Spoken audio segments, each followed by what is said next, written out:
Eccoci di nuovo in diretta da studio, ben ritrovati, Straordinaria 3, lo spazio dedicato in particolare ai temi sindacali, alla CGIL di Treviso. Saluto e ringrazio i miei ospiti, Mauro Visentin, segretario generale della CGIL di Treviso, buongiorno, ben ritrovato Mauro, e Vigilio Biscaro, segretario generale dello SPI CGIL di Treviso, anche Grazie. lei ben ritrovato, buongiorno Biscaro. Allora, parleremo di salario minimo e di riforme che sono considerate naturalmente urgenti da parte del governo per il Paese. Ma prima approfitterei, Visentin, visto che abbiamo terminato la prima parte di diretta parlando della pastasciutta antifascista i cui spazi sono stati negati nel comune di Rosà, siamo nel Vicentino con la CGIL di Vicenza in quel caso, che ha sollevato forti critiche, polemiche per la decisione del sindaco di negare gli spazi all'ANPI. Abbiamo letto poco fa che il senatore Andrea Martella, che è segretario del PD, ha anche presentato al ministro Piantedosi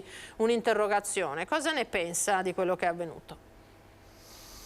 Sono esterrefatto, nel senso che questa è una manifestazione che si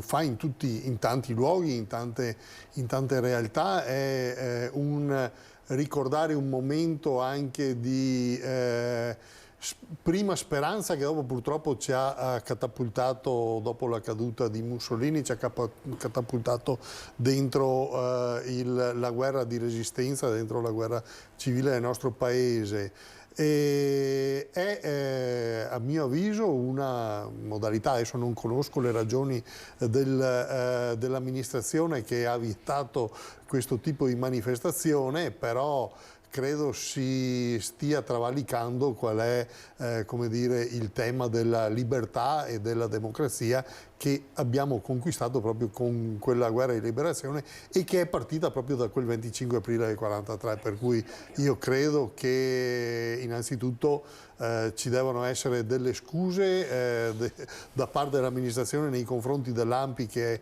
stava organizzando sta cosa, e la massima solidarietà per quanto riguarda la CGIL di Treviso nei confronti dell'ANPI e di tutti quei cittadini democratici e liberi che ancora resistono in questo paese. Ecco Visentin, vedo già una telefonata, perché avevamo anticipato a inizio diretta la vostra presenza naturalmente, il tema del salario minimo non solo, visto che abbiamo anche a disposizione lo SPI, magari qualcuno ha anche dei quesiti da porre. Buongiorno, con chi parliamo e da dove chiama? Pronto? Pronto? Vedo che c'è qualcuno al telefono ma non sentiamo nulla. Niente, invitiamo a richiamare naturalmente subito, noi intanto andiamo avanti. Allora, questo il tema della pasta asciutta, e poi c'è un luglio di rivendicazioni anche da parte del sindacato. È un'estate in cui abbiamo visto ci sono mobilitazioni in più settori, non è semplice neanche viaggiare, abbiamo visto i problemi degli scorsi giorni. Voi vi siete già mobilitati con una manifestazione di piazza anche qui a Treviso molto importante, che è durata un'intera giornata. Il tema del salario minimo sta tenendo banco anche a livello nazionale. Ribadiamo la vostra posizione e quello che chiedete. Sì, il salario minimo è una delle questioni, non è la questione, e non vorrei neanche ci si come dire, incaponisse a discutere su se vanno bene 9 euro, se 9 euro non vanno bene. Noi pensiamo che vista la situazione dei rinnovi dei contratti che continuano a rimanere al palo, vista la situazione della continua perdita d'acquisto dei poteri d'acquisto da parte dei salari e delle pensioni, vista una situazione in cui i contratti pirata continuano ad aumentare, che si faccia un po' di chiarezza, a partire da una base minima dove sostanzialmente non si possa scendere per quanto riguarda come dire, la retribuzione oraria, perché diventerebbe sfruttamento, come diventerebbe, parafrasando, usura in altri campi, come dire, un tasso di rendita superiore a una certa soglia e pertanto, come dire, si parta da qua, ma si parta da qua legando, per quanto ci riguarda, i salari alla contrattazione nazionale e si faccia chiarezza su chi si deve sedere al tavolo dei contratti, per i rinnovi dei contratti. Chi si deve sedere al tavolo deve essere rappresentativo, per cui ci serve una legge sulla rappresentanza. E soprattutto che, come succede quando CGIL, CISL e UIL firmano i contratti, vengano messi in discussione nei luoghi di lavoro e fatti votare dai lavoratori. In questa modalità si riesce a partire da un minimo e si riesce a riconoscere, come dire, una retribuzione che sia equa, che sia confacente anche la situazione economica, confacente la situazione dell'inflazione e pertanto che si dia dignità al lavoro e alle buste paga. Vediamo se riusciamo a recuperare la telefonata. Pronto, buongiorno. Non sentiamo ancora niente. Non abbiamo fortuna con questa telefonata. Ecco, quindi non focalizzarsi, diceva, solo su questo aspetto perché le richieste sono tante, allarghiamo il tiro, diciamo. Quali sono le priorità comunque? Beh, la priorità senza dubbio è quella del rinnovo dei contratti. Il rinnovo dei contratti, anche qua abbiamo la posizione del governo che ci dice noi non siamo per il salario minimo, siamo per privilegiare la contrattazione. Bene, lo facciano, comincino a mettere le risorse per i rinnovi dei contratti del pubblico impiego, perché ci deve essere la volontà anche di tirar fuori, aprire il borsellino, tirar fuori le somme per i rinnovi del contratto del pubblico impiego. Si cominci nel privato a dire che chi non rinnova i contratti non può accedere ai benefici contributivi, agli sgravi, eccetera, eccetera. Si facciano azioni per i rinnovi dei contratti. A quel punto discutiamo se vale la pena o non vale la pena una base minima di partenza. Noi riteniamo che la base minima di partenza sia un indicatore, ma non sia l'unico indicatore e pertanto si va a rinnovo del contratto, si vada all'eliminazione della precarietà, altro tema che assieme all'inflazione sta tenendo sotto scacco il mondo del lavoro e soprattutto il mondo del lavoro dipendente, e per cui si superano quelle soglie che permettano a quei lavoratori di uscire dalla situazione di lavoratori poveri.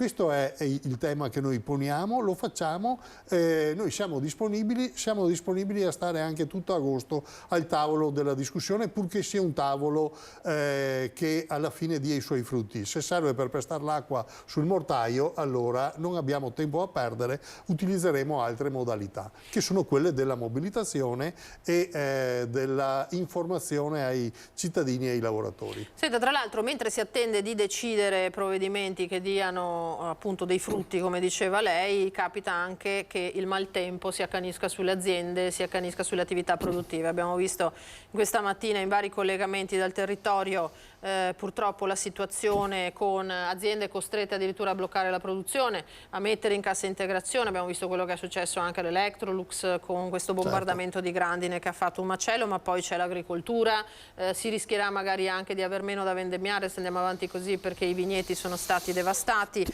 l'artigianato che patisce, poi magari ci sono settori invece che non trovano manodopera, penso ai carrozzieri o pezzi di ricambio per sopperire a una situazione che è diventata di emergenza di fatto. Anche questo ci voleva, tra l'altro, no? In uno scenario già complesso.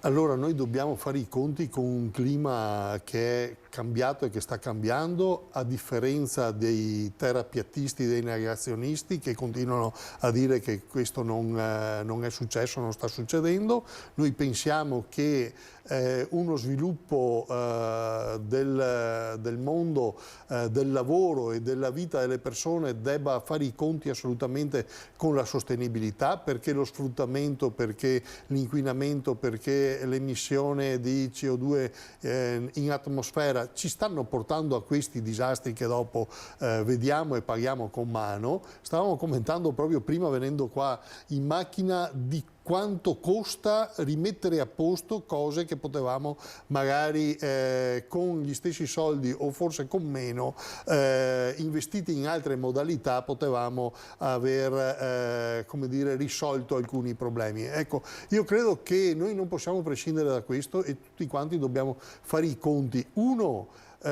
con chi ha subito i danni e provare a dare una mano, perché chiaramente ci sono delle situazioni che devono essere in qualche maniera superate e per cui va aiutata quelle realtà vanno aiutate che hanno subito dei danni. Ma non possiamo fermarci là, dobbiamo pensare a uno sviluppo e a una modalità come dire, di utilizzo del nostro territorio che sia rispettosa e che possa in qualche maniera far pensare anche ai nostri figli che possono utilizzare l'ambiente e non soltanto fra qualche anno, ma voglio dire qualche anno proprio lo stiamo già vivendo ora, subire i danni di troppo tempo di incuria e di sfruttamento sconfinato e senza regole. Certamente, per cui c'è anche questo fronte. Allora veniamo a Vigilio Biscaro, che vedo con una serie di numeri e di dati da darci. Parliamo di redditi, Vigilio, allora facciamo valori medi pro capite. Molto bene, allora io recupero la tabella, Vigilio, e entriamo un po' nel tema che vogliamo affrontare, prego. Sì, oggi vorrei far capire a chi ci vede e a chi ci ascolta quanta ragione abbiamo nel momento in cui, e non da adesso, sosteniamo che la politica della redistribuzione della ricchezza, ma anche la politica contrattuale in Italia, abbia una deficienza che è quella dell'entità delle retribuzioni e degli assegni pensionistici che abbiamo. Se guardiamo questa tabella qui si capisce benissimo quanto l'inflazione in questi anni, dal 2014 al 2021, io ho i dati studiati fino a quest'anno, abbia dimostrato che quando chiediamo degli aumenti nei contratti nazionali che superino l'importo dell'inflazione, diciamo solo una sacrosanta banalità, ma anche verità. Perché altrimenti non capirei il motivo per il quale in Europa negli ultimi anni, e cioè negli ultimi 20 anni, dal 19 al 20, noi abbiamo avuto, dal 1990 al 2020, noi abbiamo avuto una diminuzione delle retribuzioni pari quasi al 3%, 2,9%. Siamo l'unico caso in Europa che ha avuto una diminuzione. Tutti gli altri stati con i quali noi competiamo, eccetera, hanno avuto le retribuzioni un aumento anche del 28, 25, 30%, come in Germania. Questa è la differenza. Noi caliamo del 2,9%, la Germania cresce fino al 30%.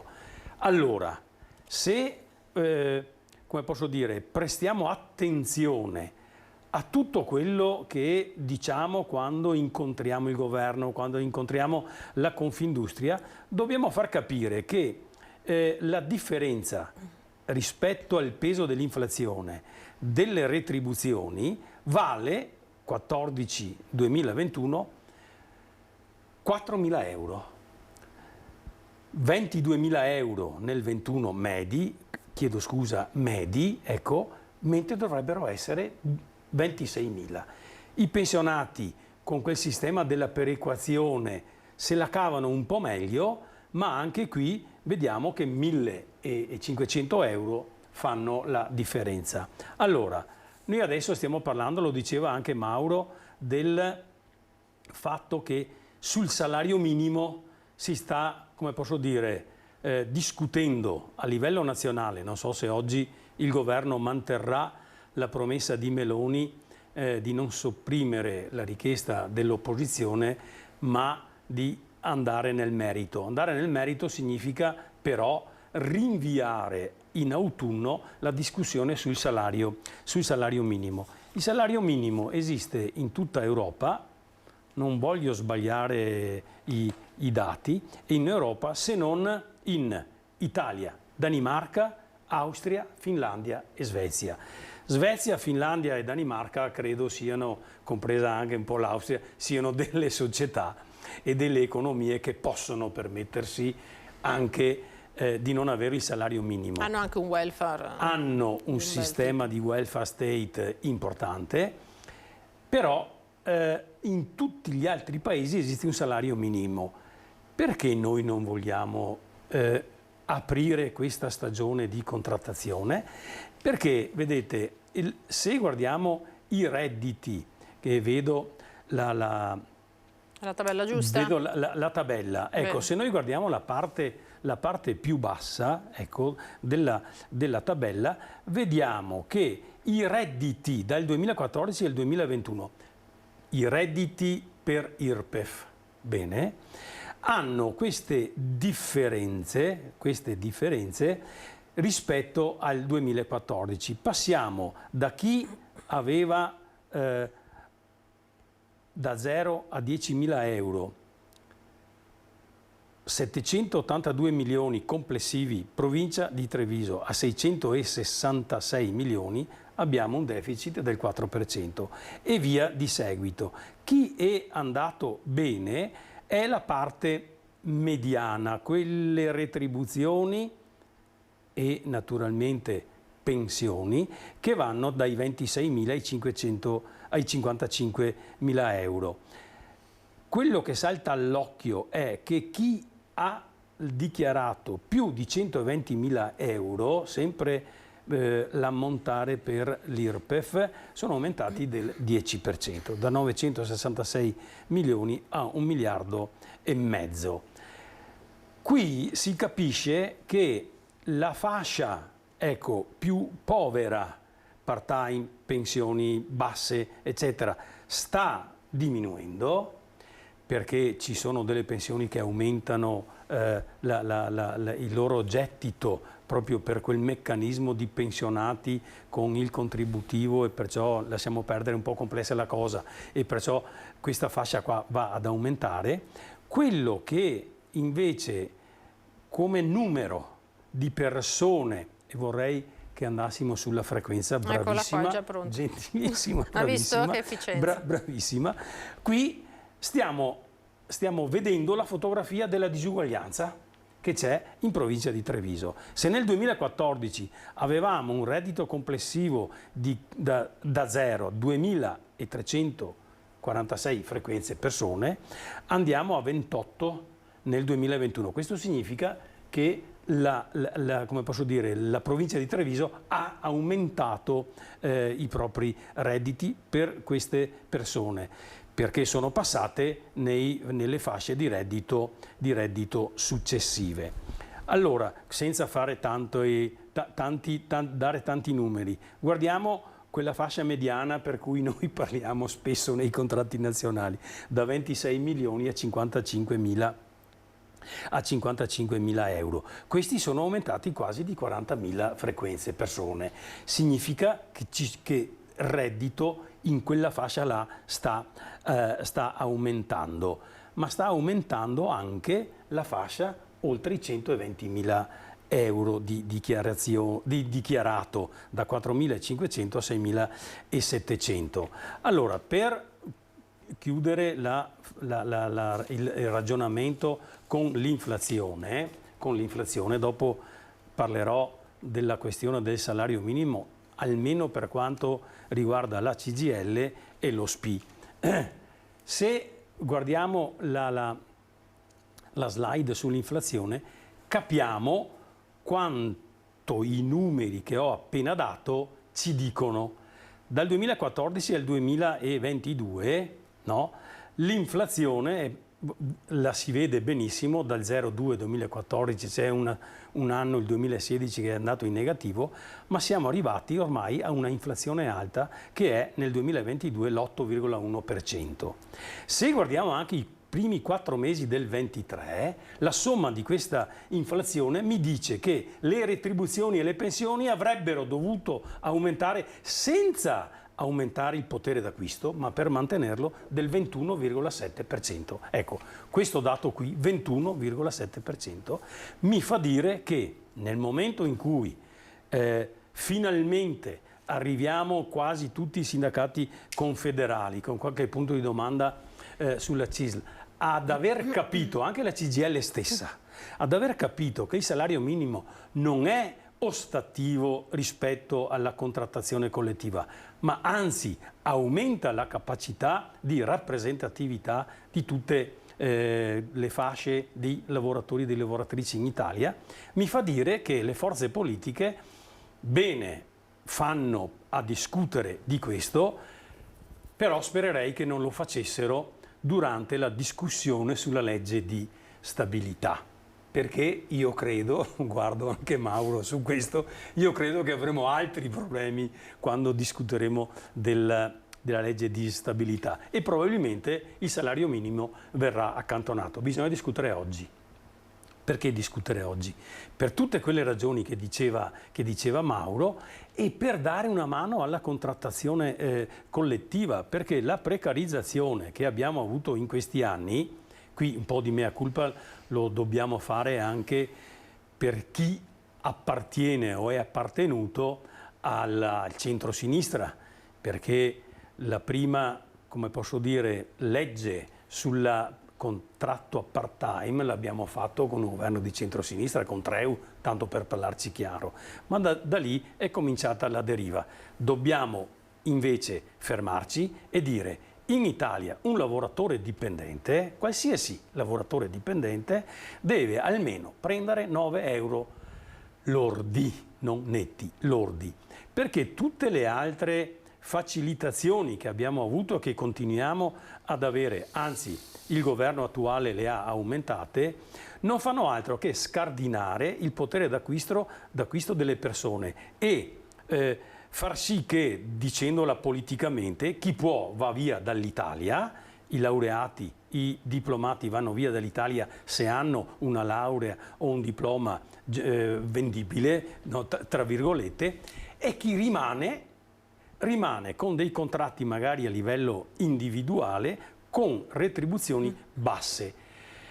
Poi è vero che ci sono dei contratti nazionali che non hanno sempre, come posso dire, tenuto conto di una base minima che dovrebbe essere a girarsi attorno al 9%, ma la maggior parte di questi contratti sono contratti fatti da sindacati o autonomi o sindacati comodo o definiamoli sindacatini, ecco, e datori di lavoro, associazioni datoriali che si sono prestate a questo gioco. Perché, lo dico adesso se ho ancora un po' di tempo, il problema che io ho visto analizzando i ragionamenti che si fanno al CNEL, che si fanno all'INPS, che si fanno al Ministero del Lavoro, il problema è che noi non abbiamo una banca dati decisiva, la definisco così, con la quale tutti i contratti nazionali vengono gestiti e conosciuti allo stesso modo. Perché oggi succede questo.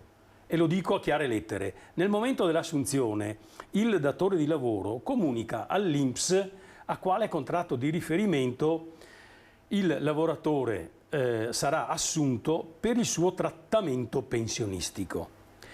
In genere le imprese, sono mica stupide, indicano il trattamento previsto dai contratti firmati dai sindacati maggiormente rappresentativi.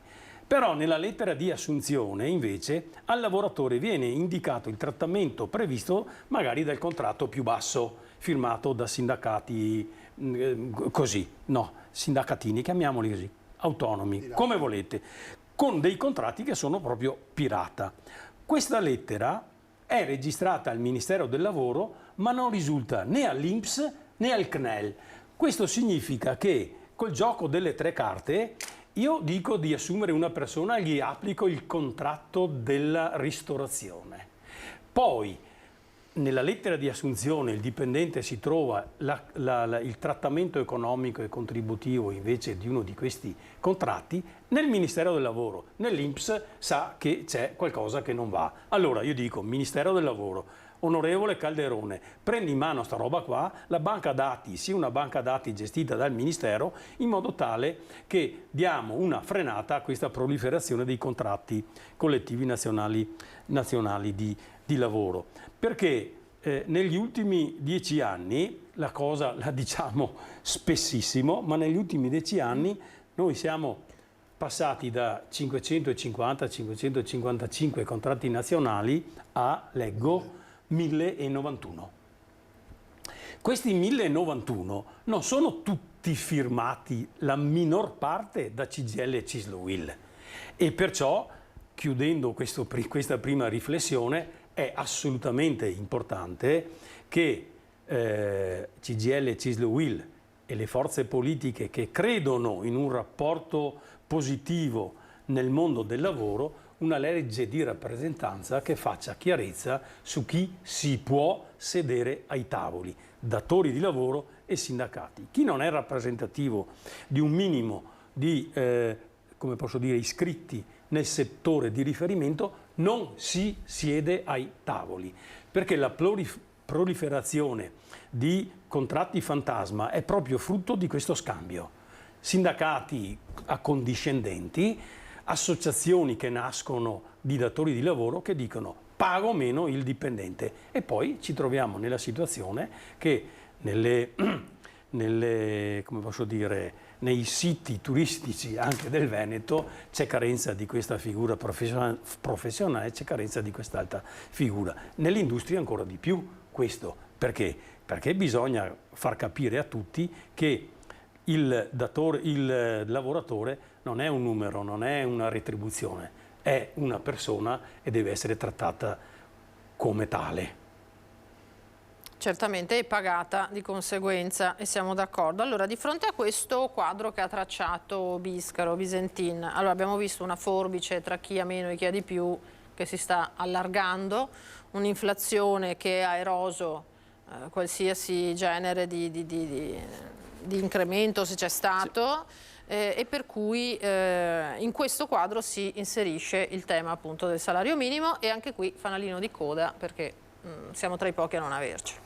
Sì, per dirla in altre parole, utilizzando la stessa tabellina dell'inflazione che abbiamo visto prima, una pensione o uno stipendio di 1.000 euro avrebbe dovuto nel 2022, per avere lo stesso potere di acquisto, avere un importo non più di 1.000 ma di 1.217 euro. Questo è il tradotto in maniera, come dire, semplice tutta la questione. E noi vogliamo questo, vogliamo che ci sia un recupero del potere di acquisto e che non si faccia cassa sui redditi di chi chiaramente dopo ha anche una situazione di difficoltà, nel senso che l'inflazione non ha battuto in maniera uguale per tutti, perché se sono aumentate le bollette del gas e della luce, se è aumentato il carrello della spesa, chi ha una retribuzione di 5.000 euro al mese, come dire, ha anche la possibilità di avere una modalità diversa di spalmare l'inflazione. Chi utilizza il proprio stipendio o la propria pensione, i 1.000, i 1.200, i 1.500 euro al mese per pagare solo la bolletta della luce e del gas e per pagare il carrello della spesa, è ovvio che si becca un'inflazione più alta, perché chiaramente, io faccio sempre questa battuta, i gioielli di Bulgari non sono aumentati. Non c'è stato un aumento sensibile delle gite in crociera, però non tutti se le possono permettere. È aumentata la pasta, è aumentato il latte, è aumentata la bolletta della corrente, quella sì. È aumentato quello di cui non si può fare a meno? Purtroppo sì.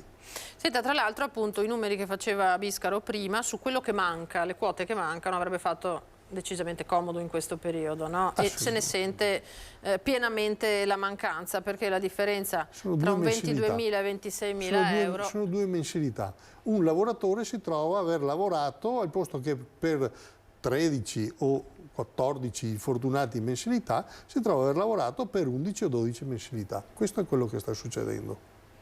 Ecco, da qui quelle che sono le vostre richieste, insomma, Biscaro, anche dal punto di vista dei pensionati.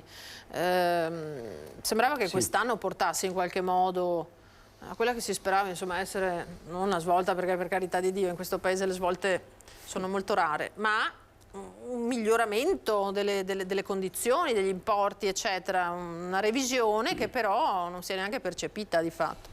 No, perché è stata completamente erosa, se non azzerata dall'inflazione. I numeri che prima c'erano, non li diamo noi lì dall'Istat, stanno lì a dimostrare tutta la nostra, come posso dire, verità quando affrontiamo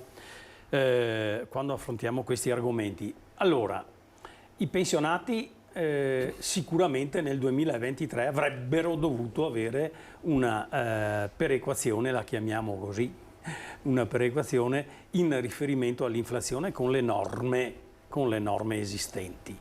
Questo governo ha tolto una parte di perequazione alle pensioni che superano lordi i 2.100 euro. Lordi. Voi mi potete dire, ma ci sono le minime, eccetera. Io rispondo subito, la maggior parte delle minime è fatta senza contributi, perciò è una questione sociale, è un aiuto che diamo a chi sta peggio. Ma io sto parlando di chi ha pagato i contributi per 42 o 43 anni.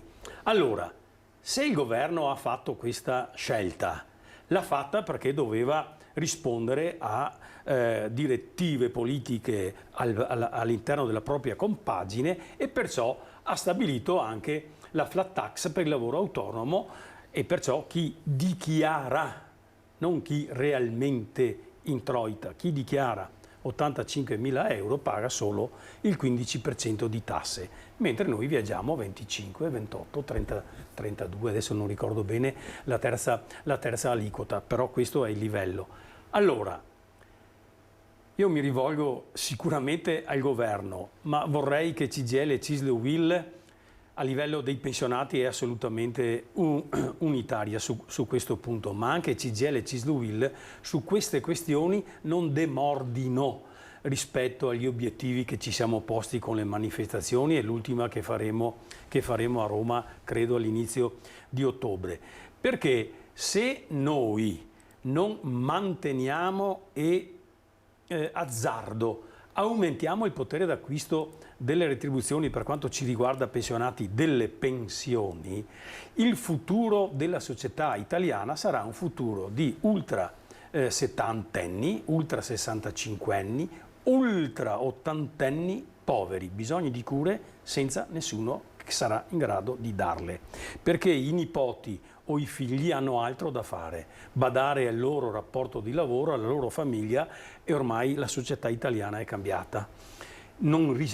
Rischieremo di avere uno Stato senza welfare e questo è assolutamente inammissibile, almeno nelle nostre teste. Perciò si ripari al furto che abbiamo avuto come pensionati nel 2023, si dia gambe al salario minimo, si rinnovino i contratti nazionali con degli aumenti che vanno assolutamente al di là dell'inflazione avuta nel 2022 e nel 2023, perché se no il gettito IRPEF sarà un gettito sempre calante. Non sono parole mie, non sono abituato a dire cose, ma Pasquale Tridico, che qualcuno si ricorderà essere stato presidente dell'INPS, su un quotidiano La Repubblica, 7 luglio, dice queste cose rispetto, tra l'altro, al salario minimo. Sono da considerare positivi anche gli impatti che un incremento di gettito dovuto a salari più alti avrebbero sulla finanza pubblica. Una riduzione dei sussidi, assegni familiari e altri benefici. E lui ha calcolato, cioè ha scritto che il Centro Studi e Ricerche dell'INPS ha calcolato in 1,5 miliardi, 2 miliardi, l'impatto positivo rispetto all'entrata del salario minimo in Italia. Queste sono le cose che noi sosteniamo e che sosterremo a ottobre, sperando che il governo, che ha aperto i tavoli, ma sono tavoli insomma, che danno poco, fruttano poco finora, che il governo discuta delle richieste che abbiamo fatto noi e che sono quelle che prima Mauro Visentin diceva e che io ho, come posso dire, un po' allargato. Vigilio, fermo un attimo perché abbiamo una telefonata. Pronto, buongiorno. Buongiorno, sono Giorgio Oglioli dalla provincia di Verona. Sì, prego Giorgio. Ma io volevo fare questa considerazione. In pratica io ho sempre lavorato da solo e ce l'ho fatta con l'aiuto dei miei genitori e dei miei suoceri. Ho allevato 2 figli, la moglie ha fatto la casalinga. In questo momento sono andato in pensione 2 o 3 anni fa, ma dovevo ascoltare la Fornero, andare in pensione a 67 anni, non a 62-63. La Fornero aveva ragione. Comunque voglio dire questo, in pratica si continua a parlare di pensioni minime, di aumenti delle pensioni minime, ma io che sono in pensione con mia moglie e che ho versato 42 anni di contributi, mi danno 50 euro per mia moglie a carico, dovrebbero darmi 200-300 euro. Questo mese chi ha preso la pensione minima, marito e moglie, con le 13esime, hanno preso più di me che ho lavorato per 43 anni. Questo volevo dire, con la moglie a carico dovrebbe prendere 200-300 euro al mese, non 50 euro come mi danno di detrazione fiscale.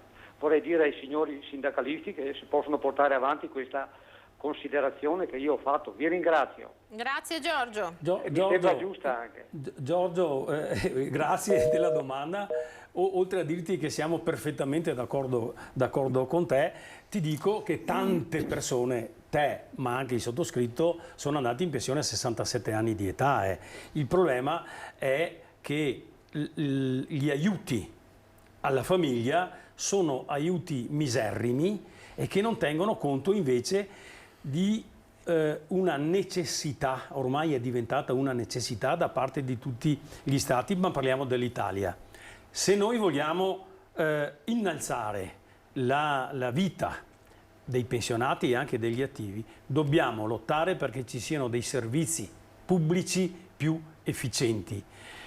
Io, essendo anziano e immagino più o meno come te, ti dico che ormai dobbiamo pensare alla denatalità, dobbiamo pensare ai giovani, dobbiamo pensare a queste fasce di popolazione, perché saranno loro che ci pagheranno le pensioni. Ma se non ci sono non aumenta la fascia di popolazione dai 14 ai 64 anni, 65 anni, anzi diminuisce, il problema diventerà tutto nostro. Tranquillamente, tutto nostro, il governo deciderà, dobbiamo abbassare le pensioni. Sono drastico, probabilmente sono drastico, ma queste sono le questioni che vogliamo discutere con Calderone, l'onorevole Calderone, Ministero del Lavoro e delle Politiche Sociali, perché altrimenti non se ne esce.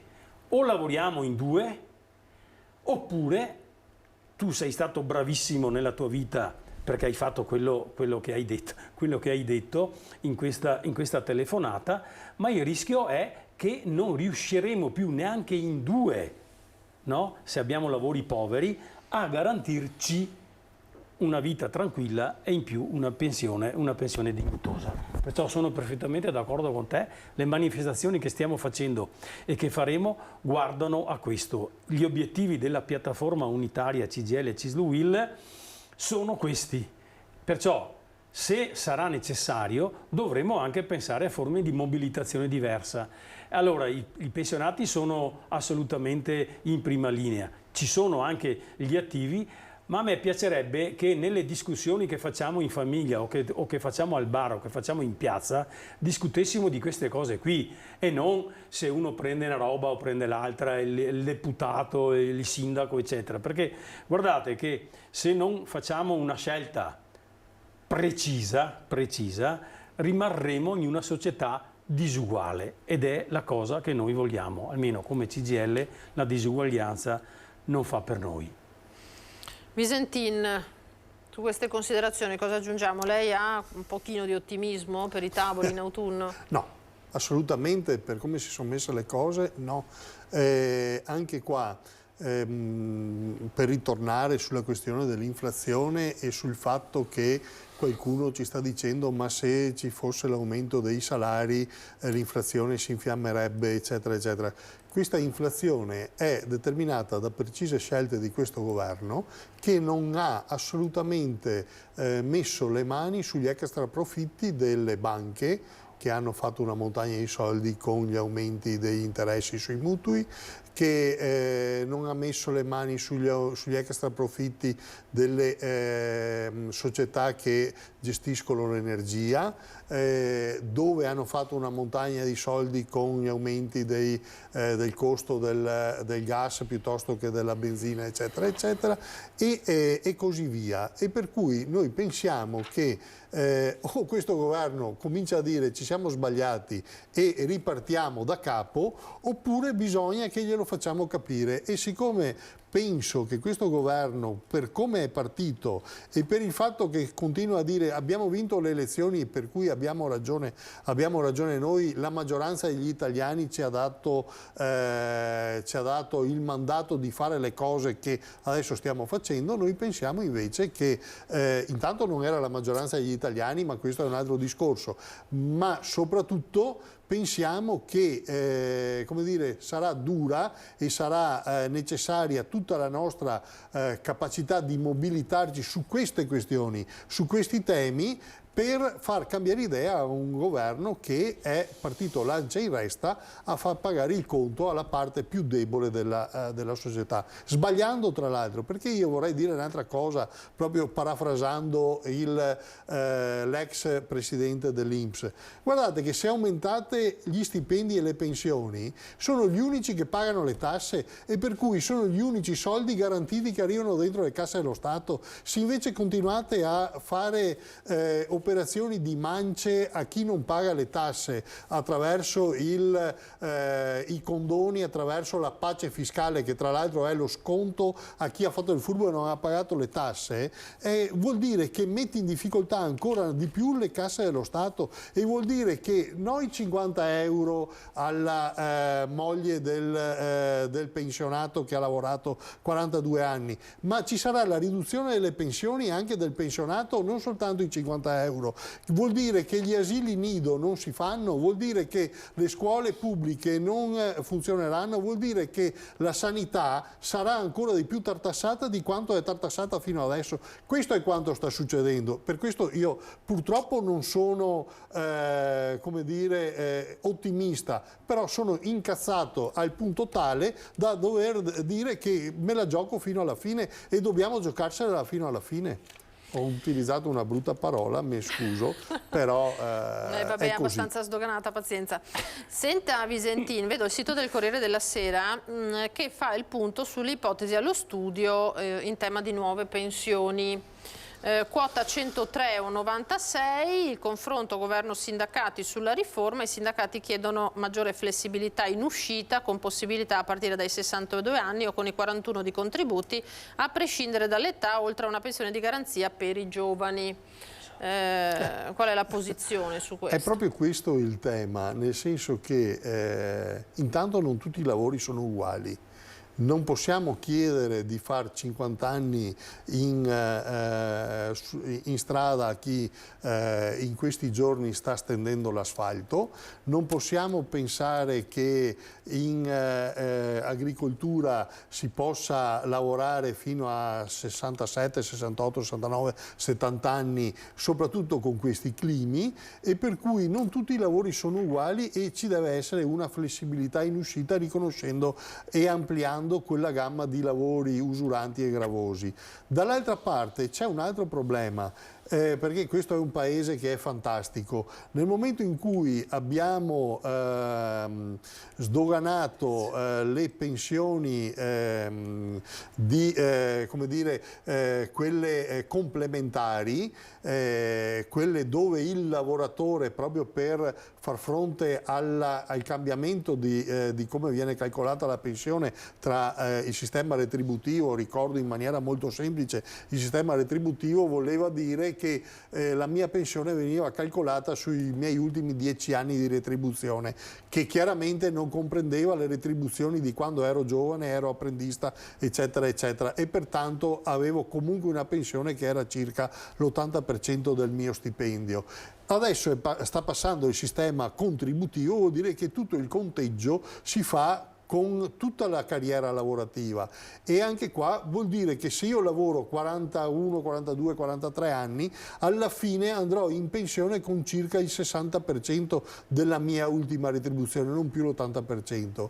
Se avessi lavorato tutti i miei 41, 42, 43 anni. Se ho buchi contributivi perché nel frattempo è aumentata la precarietà, vuol dire che questo periodo io non ho versamenti contributivi e pertanto avrò ancora la pensione ancora più bassa. Anche qua bisogna pensare a come sanare questa situazione. Questo è quello che noi chiediamo, per cui la quota 100, 103, 102 è il gioco delle tre carte. Noi vogliamo entrare nel merito, perché soltanto entrando nel merito e guardando queste diversità, guardando i giovani che adesso lavorano e sono come dire, magari assunti con una forma contributiva che non è da lavoro dipendente ma è da collaboratore piuttosto che in altre modalità, che non riusciranno a mettere assieme una somma tale per poter andare in pensione e avere una pensione dignitosa. Alla fine andranno in pensione e si accorgeranno che andranno in pensione con la pensione sociale, e allora a quel punto abbiamo fatto capotto, perché nessuno verserà più niente. Perché quando uno dice ma anche se lavoro comunque prendo come quello che non ha mai lavorato, a questo punto perché devo versare i contributi? Mi pare che sia un ragionamento che si sta già facendo. E questo è il problema, e questo non sarà il problema di quel giovane, sarà il problema di chi adesso è in pensione, perché non essendoci i contributi di chi adesso è in pensione, di chi adesso sta lavorando, chi è in pensione non prenderà la pensione, per cui è un problema di tutti. E dobbiamo dircene queste cose, perché sennò il rischio è che sempre il problema è di un altro, invece il problema comincia a essere di tutti. Per questo noi ci stiamo mobilitando e siamo allarmati e siamo fortemente arrabbiati perché il governo non ci ascolta. In questo paese siamo abituati che finché non vediamo le conseguenze sul campo ma non bisogna ci muoviamo, aspettare i no? L'abbiamo di visto tempesta anche... Bravo. Abbiamo una telefonata, buongiorno. Buongiorno Antonello da Treviso. Buongiorno, anche prego. Suoi ospiti, anche al caro Visentin. Buondì. Caro Visentin, Alfredo, chi è? dopo Antonello. tutto quello che hai detto, no? Non ci sarà più niente per questo, per quest'altro, per quell'altro. Beh, allora comincia dall'inizio. Primo, non ci sarà più niente per buttare via soldi per gli immigrati clandestini che ci costano un sacco di soldi, che continuiamo a mantenere.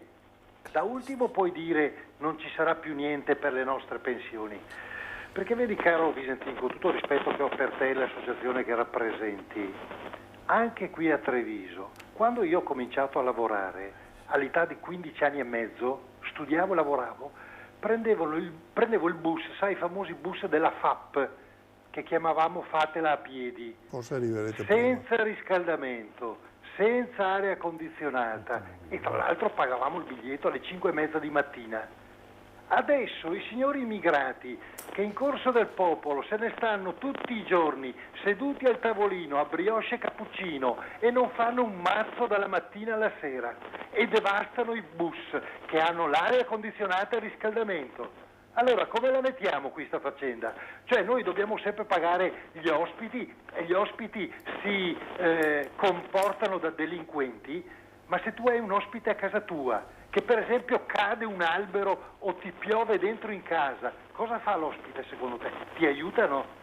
Sti qua non hanno neanche mosso un dito in sti giorni che è caduta la bufera di neve, di grandine, di tempesta. Allora, c'è da chiedersi cosa avrebbero dovuto fare, scusi signor Antonello, mi pare che stiamo deviando un po' il discorso sinceramente, o no? Ecco, allora, però questo è esemplare. Rispondo brevemente. Prego. Forse il signor Antonello non si è accorto che siamo in una fase di gelo demografico dove avremo bisogno di tante persone che lavoreranno e per cui dovrebbero essere accolte e non ammassate dentro le caserme in maniera immonda, vorrei dire, dovrebbero essere accolti in maniera molto più civile, come sta succedendo in altri paesi d'Europa dove si sono accollati molti più migranti di quelli che sono arrivati qua in Italia e che sono rimasti qua in Italia, e forse se avremmo l'intelligenza di investire in queste persone, trattandole da persone, dandogli delle opportunità, inserendole nel territorio, un po' come sta dicendo anche il Presidente Zaia, mi sembra,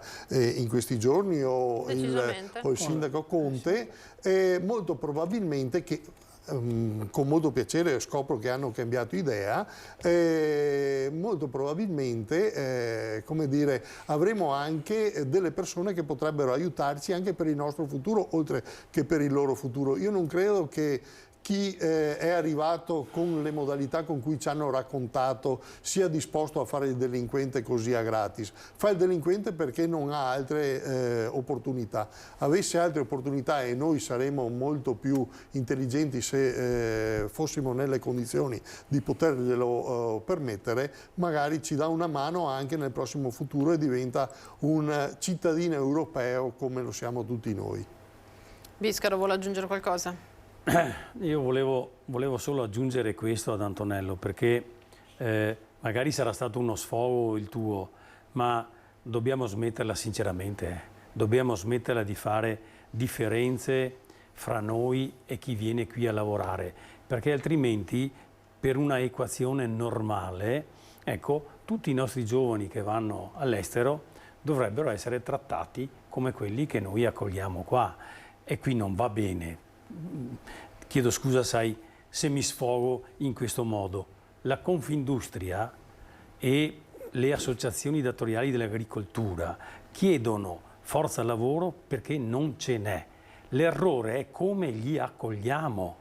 Questo è l'errore, e continuiamo a discutere diciamo dal punto di vista mediatico sul serve o non serve. Servono per lo stato sociale, servono per la produzione, ma dobbiamo integrarli nel miglior modo possibile. E mi viene in mente una cosa: lo sai che per imparare l'italiano la nostra grande Italia si, come posso dire, delega associazioni di volontari, perché non c'è a livello di struttura scolastica, ecco, una precisa politica di integrazione. E siccome stiamo cambiando idea tutti, per fortuna la stiamo cambiando tutti, ecco, l'integrazione diffusa o che dir si voglia è una soluzione che a livello decentrato, per chi ha un po' di testa, un po' di intelligenza, va bene, ma a livello centrale ancora abbiamo